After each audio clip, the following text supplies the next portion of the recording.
Hello, agents. I thought it was about time that I set the record straight about a few things.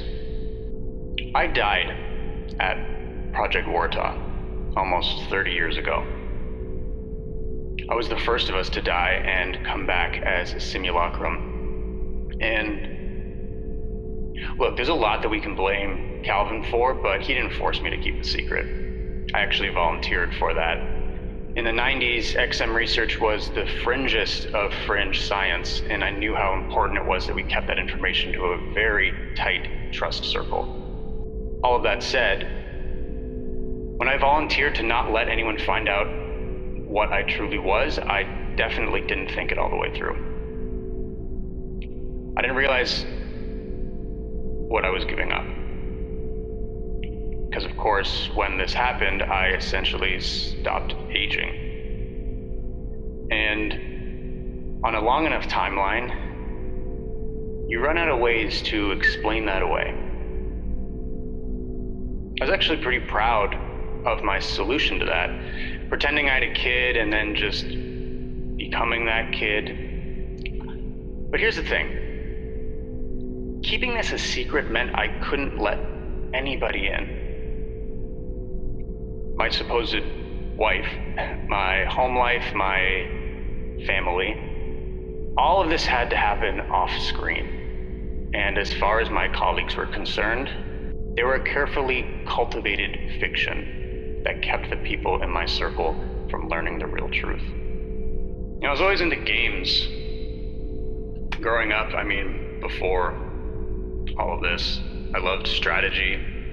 I loved that aspect to them, but there's also this just so clearly defined. In the real world, I don't know what the win condition is. I don't even know who the enemy is a lot of the time. In games, that's all pretty well spelled out. But it was when video games started actually coming into their own that I found what I've been looking for all along. After Warta, I tried to build this wall between myself and other people. Open world RPGs really kind of became my world. The real people they're just so filled with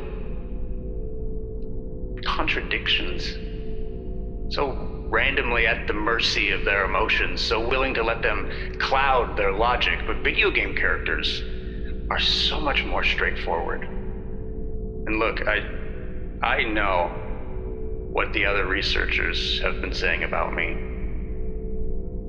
They look at me like I'm some kind of escaped mental patient. And yeah, it didn't help that when all this came out, the others found out that I'd been lying to them for years. Calvin and I knew that Nemesis would eventually come for us and kill us. Secretly patterning the researchers and putting their real bodies in stasis in the Vadin chamber. That was the best solution Calvin can come up with to keep everybody safe. I guess it wasn't our place to make that decision for them. Monitoring the Vadin chamber was actually one of my duties at the Niantic project. Making sure everyone was, still breathing in there. There's something nagging me about that situation the whole time, though. Somehow, Calvin's calculations didn't add up right. Again, in my head, they didn't. And when the time came, I wasn't convinced that we'd be able to wake anybody up. Most of the others were surprised that Misty never woke up. I was just surprised that anybody did.